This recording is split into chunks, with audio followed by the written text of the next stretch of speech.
things you mentioned that it's a traditional monastery. What do we mean by traditional? So by traditional, I mean primarily liturgically traditional, right? In the sense that we have traditional Latin Mass, we have traditional Latin office, right? This is the Benedictine monastic office. Yes, Benedictine monastic office. Some people are not always aware that the Benedictines, we do not have a Benedictine rite of Mass. There's no such thing. Was there ever one? I don't think so, no. Oh, the Dominicans had their rite, but the Benedictines, no. The Benedictines always followed the Roman rite for the Mass. But for the office, well, there are some differences because St. Benedict had his own course of psalms to be said at the different offices, so you won't find, if you're used to the Roman office and you come to the monastic office, you'll know right away there are a number of differences. Is it important to have the traditional liturgy? Yes, it's important. It's essential. Why is that? Because the church is tradition. The church is about what's handed down. Right? The church is not about archaeology. It's about tradition.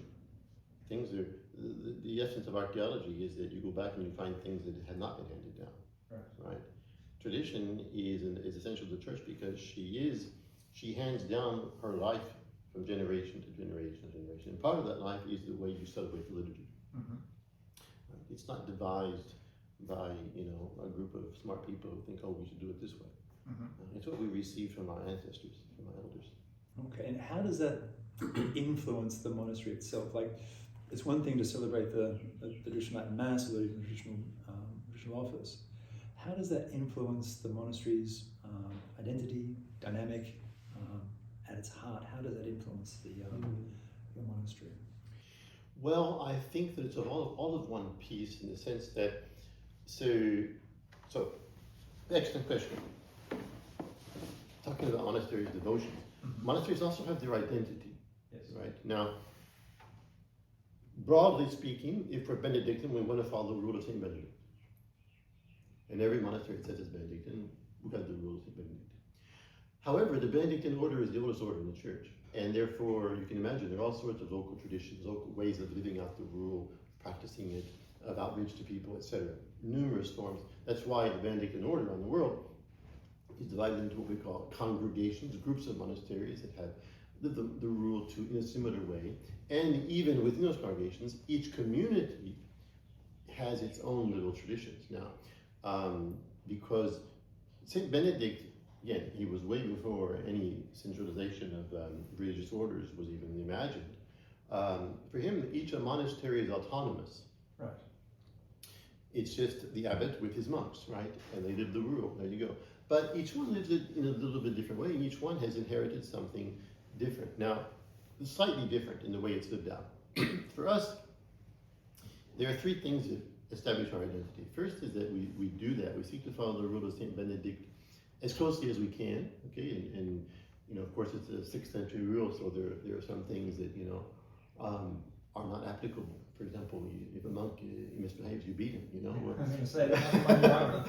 They can't really do that today, right? So, the good old days are just behind us.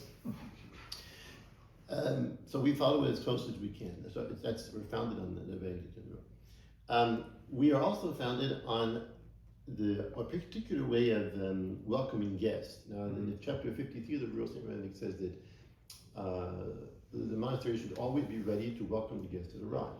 Right. The guest should be received as Christ himself. The monks should read to the guest the law of God while they're eating, right? So in other words, he doesn't want them to come just to have a bed and breakfast, but he also wants them to receive some spiritual nourishment, okay? That's the origin of all the retreats that monks in all monasteries provide down through the centuries, right? Now for us, that takes a specific form, and we need to talk about this, of the spiritual exercise of St. Ignatius. That's our main form of reaching souls, okay? So in 5-day retreats, mostly 5-day retreats, that are either at the monastery or in other places. So there's the rule, there's the spiritual exercises, and then in terms of our liturgy, we celebrate the traditional monastical Roman liturgy, right? Okay. So that's our existence, that's our essence, that's who we are, and like I say, it's all of one piece. So, if you will, for us, there's no. It wouldn't make sense to follow the rule if we didn't have a traditional means of praying in the rule, right? So, Okay. for example, in modern times, some monasteries have adopted a completely different way of saying the Psalms, a different course of Psalms. Okay. And actually, they'll say different Psalms at different hours of the office and so on and so forth, because they've found it's better that way or whatever. Well, no, we say, no, St. Benedict's distribution of the Psalms is best, right? So we want to hold on to that. St. Benedict mentions in the rule the fact that the monks will follow the Roman customs for particular parts of the office. He mentions very little about the Mass.